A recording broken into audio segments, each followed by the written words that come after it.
Good morning everyone. आज आम देखा structure number 6 what is this और व्हाट इज दैट। तो व्हाट इज दिस माने कौन, चलो भल से बुझा।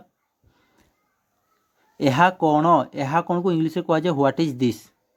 व्हाट इज दिस अर्थ कौन, यह कौन। जदि आम भांगा कौन हम, देख यह को इंग्लिश में कौन कह जाए दिस, कौन को इंग्लिश में कौन कह जाए व्हाट, ओटी को इंग्लिश में कौन कह जाए इज। ठीक अच्छे, यह कौन अटे। যদি আমি ঠিক ওড়িয়া সিকোয়েন্সে লিখিবা বা ওড়িয়া পরি যদি লিখিদেবা কোণ হব দিস হোয়াট ইজ, কিন্তু ইংলিশে এটা ঠিক হব কি, ঠিক হবনি। তো আমাকে টিকিয়ে পরিবর্তন করা পড়ব, এই ওয়ার্ড গুড়ি আমাকে ঠিকরে সজাইবা পড়ব। তাহলে কেমিতি সজাইবা, সজাইবা বহুত সিম্পল। এই দিসটাকে কোণ করব, লাস্টକୁ নেইଯିବ, কোণ হয়ে হোয়াট ইজ, কোণ হবে দিসটা এপটକୁ পড়াইলে কোণ হব হোয়াট ইজ দিস। এই দিসটা কোণ হল এপটକୁ পড়াইলা, দিসটা এপটু পড়াইলা এইপটକୁ। ঠিক আছে, হোয়াট ইজ দিস, তো এইটা হয়ে करेक्ट।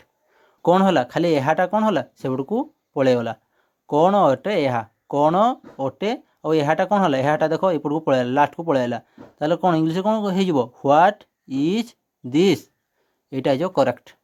ठीक अच्छे, सेमती ताहा कौन व्हाट इज दैट, दैटटा कौन हम शेष आड़ को पलैब, शेष रहीगला दैट आउ व्हाट इजटा आगे रहा।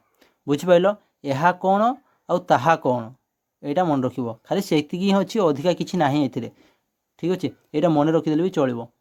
स्ट्रक्चर नंबर 1 2 मुझे कही दिस दैट केमी व्यवहार कर, दिस के व्यवहार कर यहाँ ये एईटा यही वार्ड गुड़िक जदि थी ताहले कौन व्यवहार कर, दिस व्यवहार कर।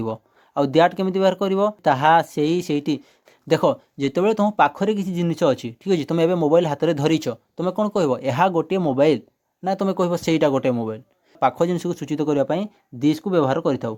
ठीक अच्छे, आउ जो जिनिस दूर में अच्छी ताहले आम कौन व्यवहार करूँ, दैट व्यवहार करूँ। ताहले तुम कर यह कौन व्हाट इज दिस, जदि एठारे थी एटी कौन एटी कौन ताहले कौन हम से समान ही हम व्हाट इज दिस, एटी को इंग्लिश कौन कह जाए दिस कह जाए।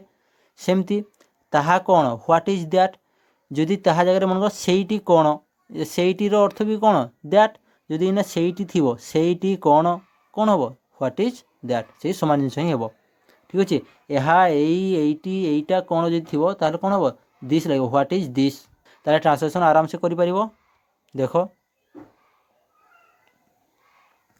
यहाँ कौन व्हाट इज दिस, यहाँ गोटे pencil, this is a pencil. This दैटर व्यवहार तुमको पढ़ाई सारी स्ट्रक्चर नंबर 1 रे, से एमती प्रकार ट्रांसलेशन थिला।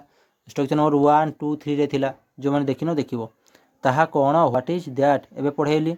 ताहा गोटे bed, that is a bench, तो एमती कर आराम से। आउ को बढ़िया सबू सेमती ही अच्छी, सेटा कौन से समान रिपीट होती, व्हाट इज दैट से समान जिन, एटा कौन व्हाट इज दिस।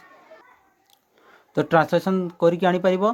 ठीक अच्छे, एटा कौन व्हाट इज दिस, एटा गोटे कलम या कलम, ठीक अच्छे करम लिखि दिया होइछि, एटा गोटे कलम, दिस इज ए पेन। सेटा कौन व्हाट इज दैट, सेटा गोटे बलद, दैट इज एन ऑक्स, कौन हम दैट इज एन लगे ए एन कही ए एन व्यवहार कौ स्ट्रक्चर पढ़ते स्ट्रक्चर नंबर 2 रे।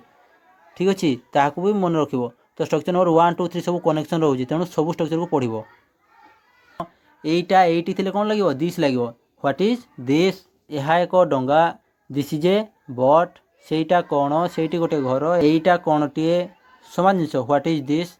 एटा गोटे टोपी, एटा कौन टे, एटा गोटे पानी जहाज, एटा कौन टे व्हाट इज दिस। ठीक अच्छे, एटा थे कौन हम दिस, एटा को इंग्लिश कौन कह दिस।